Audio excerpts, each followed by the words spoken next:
मनामध्ये पाहिजे, नाही तर तो काय निगरगट्टा असला त्याचा काय फरक पडतो? इतके लोक काय 1000 वर्षापासून ऐकून राहिले, आता एक जवळजवळ 1000 वर्षापासून वारकऱ्यांबरोबर आहे, कुठे सुधारले काही?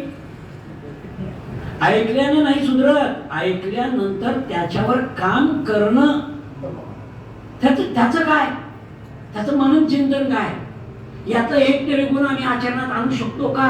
आमच्यात जे दुर्गुण आहेत ते हळूहळू कमी होऊ शकतात का? हेच तर खलासाठी निघेले आहे. आणि मामा वास्तविक पाहता मामाचं कौतुक काय आहे की मामा म्हणजे कसे होते सगळ्यांना माहिती आहे, बरोबर आहे, तो इतिहास आहे. मुद्दा काय माझा की मामा म्हणतात की मला डायबिटीज झाला,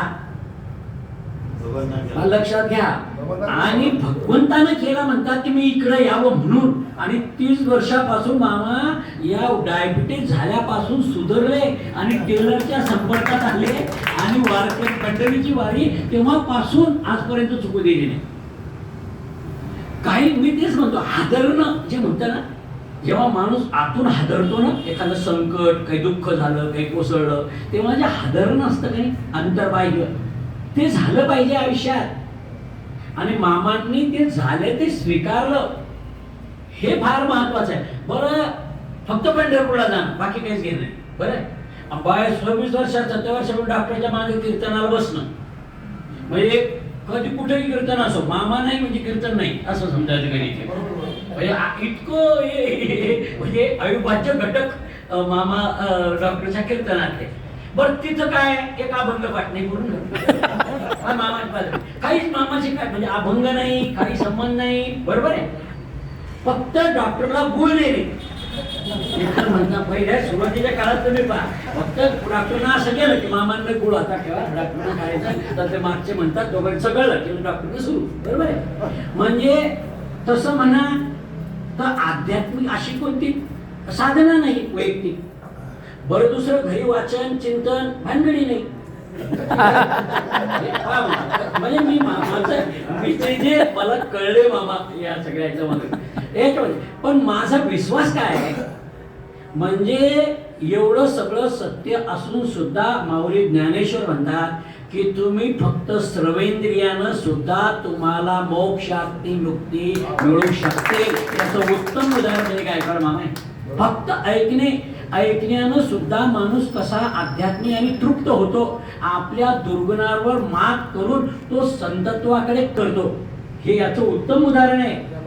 श्रवणेंद्रिय आहे, ऐकल्याशिवाय माणसाला त्याच्यात बदल होत नाही. ऐकल्यानंतर चिंतन मनन हा पुढची प्रोसेस आहे, हे पुढचे टप्पे आहेत या सगळ्याच्या मध्ये.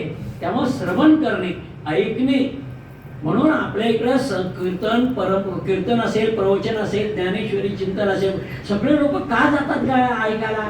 नाही वाचतायत बऱ्याच खेड्यातल्या लोकांना, बऱ्याच लोकांना, पण ते ऐकतात कारण ऐकल्यानं त्यांना जीवनाला मार्गदर्शक तत्व कुठेतरी सापडतं, एक कोणीतरी असावं लागतं. आणि डॉक्टर साहेबांच्या या सगळ्या आपल्या वारकऱ्यांच्या संपर्कात आल्यापासून खरोखर मी कालही त्या दिवशी म्हटलं पहा की 50 वर्ष लोखंडाला झाला तर सोनं होतं की नाही मला माहित नाही, पण मामा वारकरी पंथात आले, मामाच्या जीवनाचं सोनं झालं हे मी खात्रीलायक म्हणू शकतो.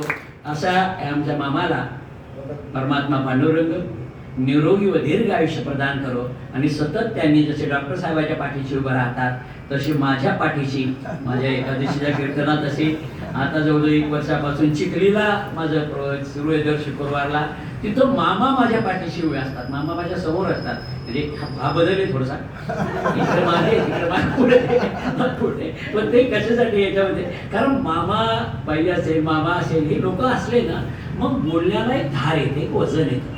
तर आपण कोणासमोर बोलतो याचं भान, पुढे जर का चांगला सन्माननीय असे व्यक्ती असेल यातले जाणकार, तर माणसाची भाषा वगैरे या सगळ्यांमध्ये परिवर्तन होतं.